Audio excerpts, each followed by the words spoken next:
إن الحمد لله نحمده ونستعينه ونستغفره ونعوذ بالله من شرور أنفسنا وسيئات أعمالنا من يهده الله فلا مضل له ومن يضلل فلا هادي له واشهد أن لا إله إلا الله وحده لا شريك له واشهد أن محمدا عبده ورسوله يا أيها الذين آمنوا اتقوا الله حق تقاته ولا تموتن إلا وأنتم مسلمون يا أيها الناس اتقوا ربكم الذي خلقكم من نفس واحدة وخلق منها زوجها وبأث منهما رجالا كثيرا ونساء واتقوا الله الذي تساءلون به والأرحام إن الله كان عليكم رقيبا يا أيها الذين آمنوا اتقوا الله وقولوا قولا سديدا يصلح لكم أعمالكم ويغفر لكم ذنوبكم ومن يطع الله ورسوله فقد فاز فوزا عظيما أما بعد بزنا يقتن برقلوش بزنا صي хөрмәттә яшәтүче төрледән төрле күп ниъмәтләр биреп торучы Аллаһ Тәгаләнең бер үзенә генә хак мактау хәмд сәнәләр. Безне бу дөньяда дөрес итеп гыйбадәт кылырга, кешеләр белән инде яхшы муамалат кылып яшәргә үз үрнәге белән күрсәтеп киткән Пәйгамбәрбез Мөхәммәд саллаллаһу алейхи ва сәлламгә салават шәрифләр барып ирешсә иде. Ислам дине һәр вакытта да кешегә бары тик хәерлек һәм яхшылык кына тели. Әйе, Аллаһ Субханаһу ва Тәгалә Адәм балаларына бары тик хәерлене һәм яхшылыкны гына тели. Моны кеше үзенең инде гыйлемсезлеге аркасында инде шушы гыйлем җитмәү сәбәпле иманы зәгыйф булу аркасында аңлап төшенеп бетми. Һәм шуның да менә кеше бу дөньяда дөрес итеп бәхет сәгадәттә яшәсен өчен Аллаһ Субханаһу ва Тәгалә Адәм балаларын гыйлемгә чакыра. Гыйлем алырга. Һәм үзенең китабында да бик күп аятларында гыйлемнең фазилаты, гыйлем әһелләренең өстенлеге һәм шулай Пәйгамбәр саллаллаһу алейһи ва сәллям үзенең хадисләрендә дә мусульман ислам уммәтен гыйлем алырга чакыра. Һәм әйтә, нәфил гыйбадәтләрнең иң өстене ди шу гыйлем алу булып тора ди. Хәтта гыйлем алу ди кайбер вакытта фарыз да була ди. Һәм ислам диненең башлангыч чорында да иң беренче ингән аят гыйлем белән бәйле. Алaq сүрәсен бөтенебез дә беләбез.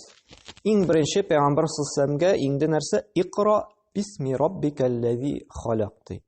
Сине барлыкка китергән Раббың исеме белән дә укыды. Иң беренче әмер укы. Ягъни гыйлем ал. Һәм Куръанда да Пәйгамбәр саллаллаһу алейһи ва сәлләмгә әйтә, күп итеп мал, байлык, акча да сорарга кушмый, балалар да сорарга кушмый, яхшы эш тә, яхшы машина, яхшы йорт та, бары тик сорарга куша нәрсә ди? Кул ди, әйтте. Рабби зидна илман ди. Эй Раббым, гыйлемемне арттырсаң иде дип сорады. Чөнки кешедә гыйлем була икән, ул калган барысында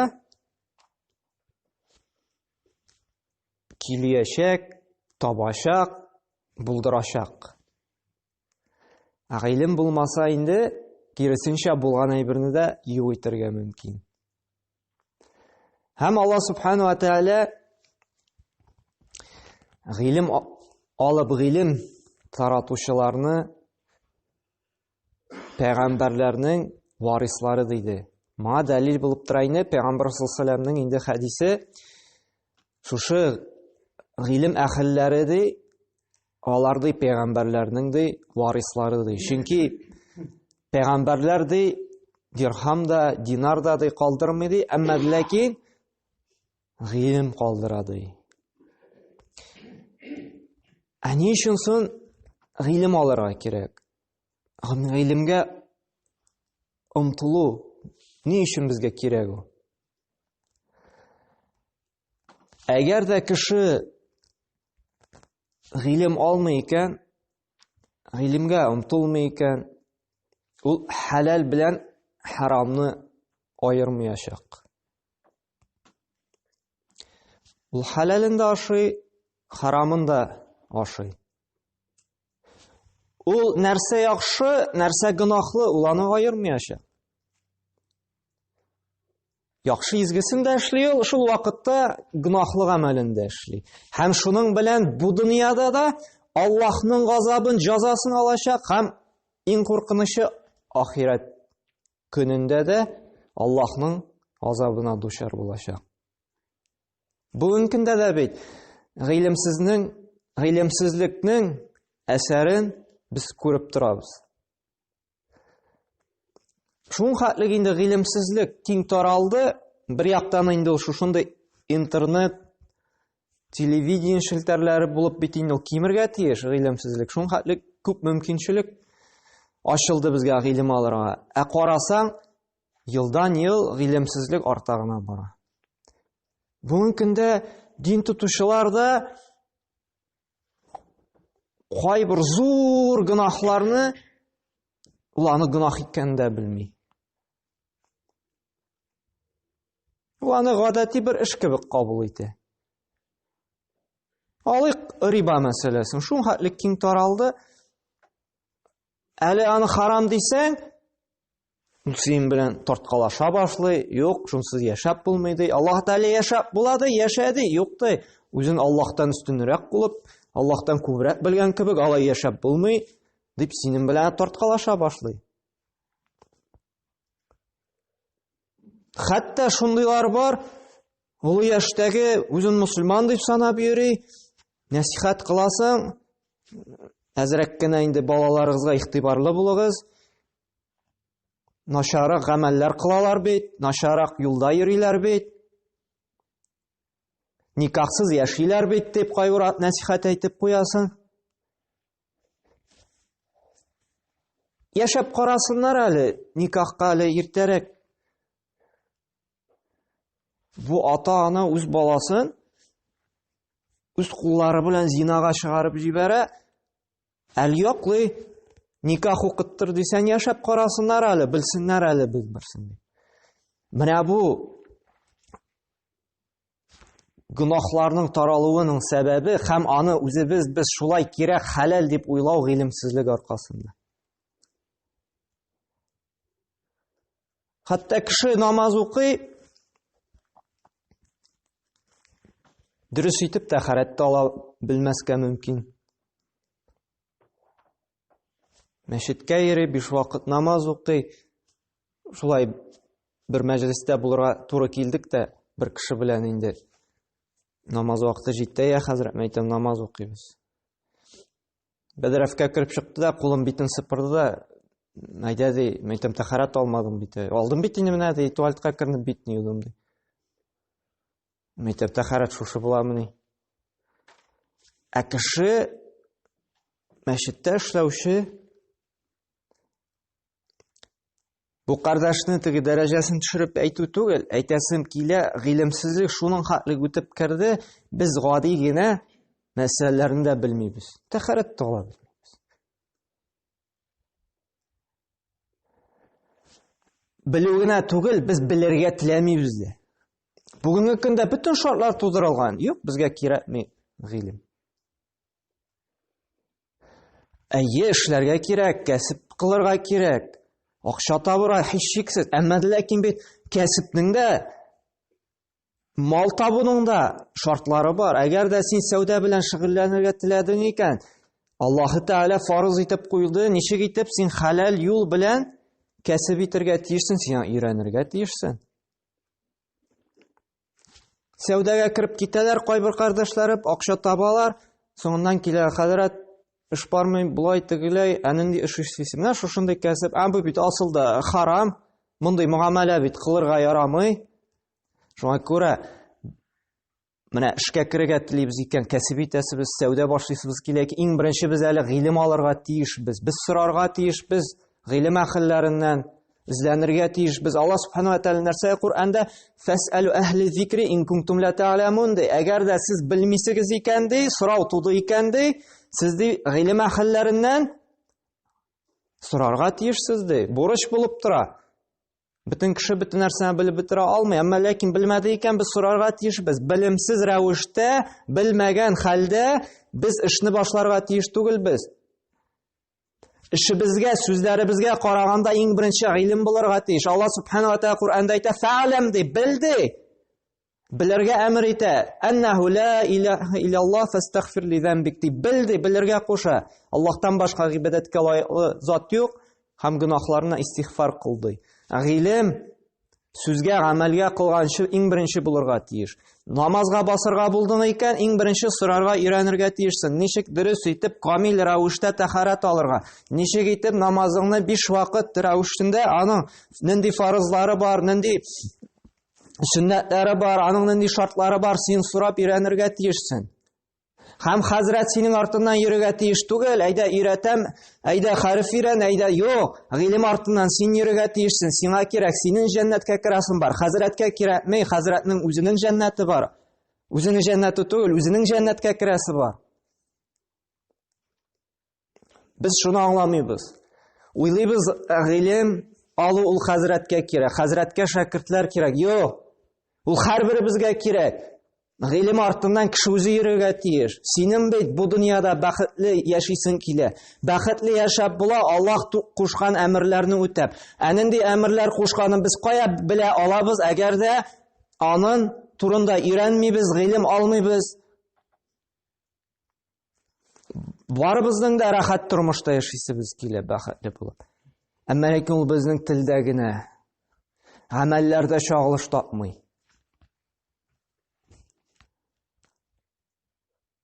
Үзебез белән булса да ихлас булырга. Чынлап торып безнең Аллаһ ризалыгына ирешеп, бу дөньяда да хәерле, рәхәт тормышта яшисебез киләме? Һәм җәннәткә чынлап торып керәсебез киләме? Ничек итеп җәннәткә кирип була, әгәр дә без дөрес ничек итеп гыйбадәт кылуын белмәсәк, нинди гөнаһлардан тыелуны белмәсәк, ничек итеп Аллаһка якынаю юлларын белмәсәк. Чөнки коры намаз укып Аллаһка китеп булмый. Әйе, әле коры намаз укуда безнең инде бик какшыянсы. Чөнки бит намазның да ләззәтен алыр өчен, аның тәмен татыр өчен, намазыбызда хушуклык булсын өчен гыйлем алырга кирәк. Намазда укыган сүрәләрнең мәгънәләрен белер өчен, аңлар өчен, анда әйткән нәрсә әйтәбез, зикрләрне төшенер өчен мәгънәгә гыйлем алырга кирәк, укырга кирәк, тыңларга кирәк, сорарга кирәк.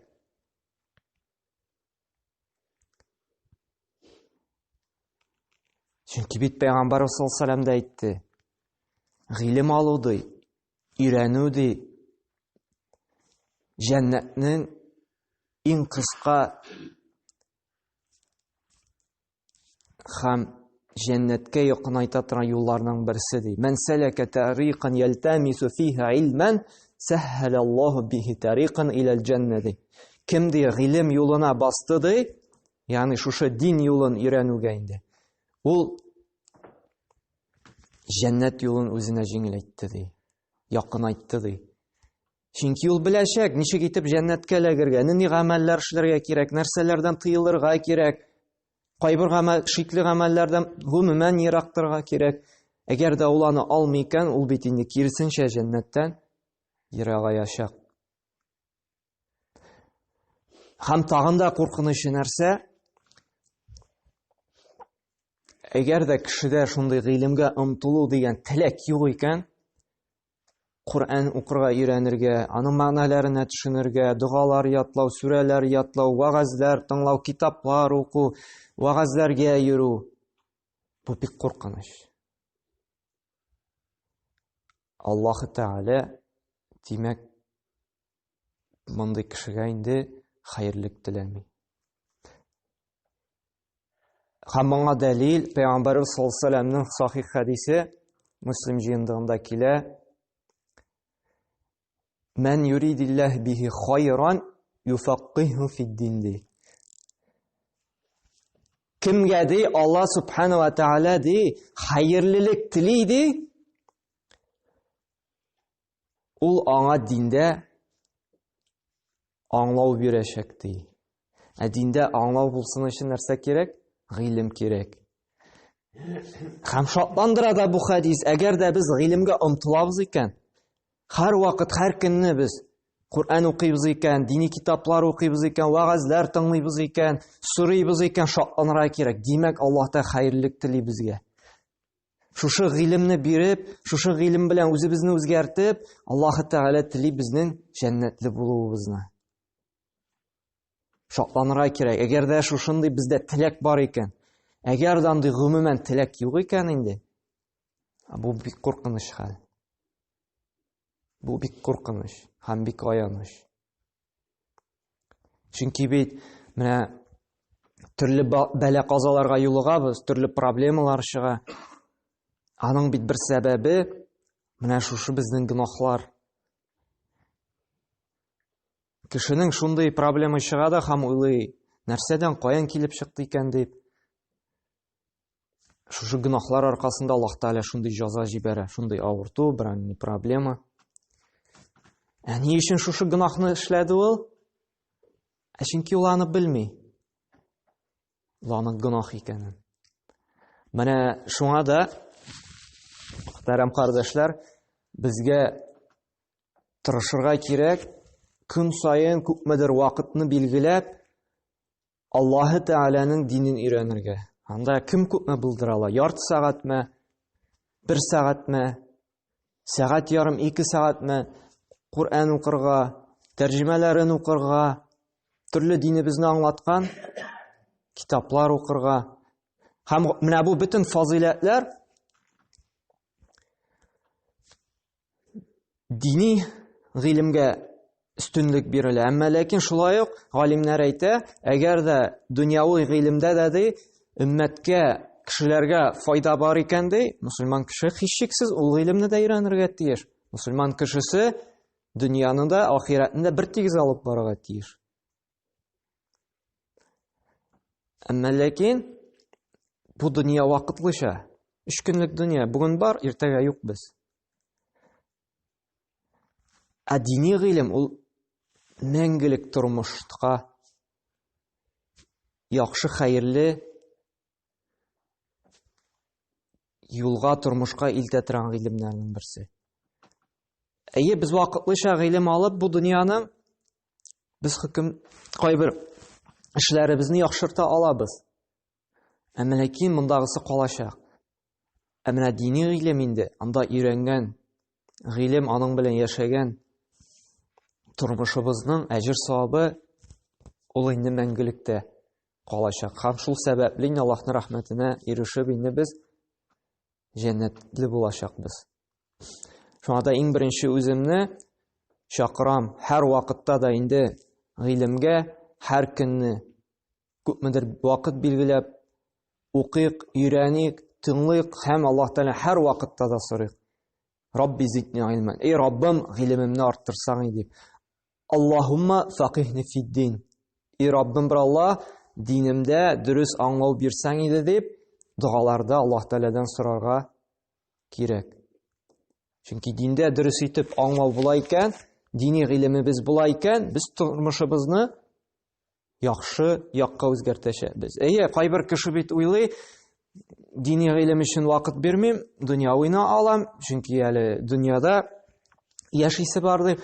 Әмма ләкин бит ул дин, ул тормыш белән бер рәттән, бер тигез бара. Син дини хөкемнәрне өйрәнәсең, кеше белән ничек муамәләт кылырга, ничек аның белән сөйләшергә, нинди сүз әйтергә.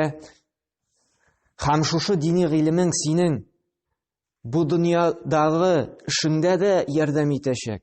Андагы әдәп әхлакны өйрәнеп, динебездә булган исламский этикет тыйык инде.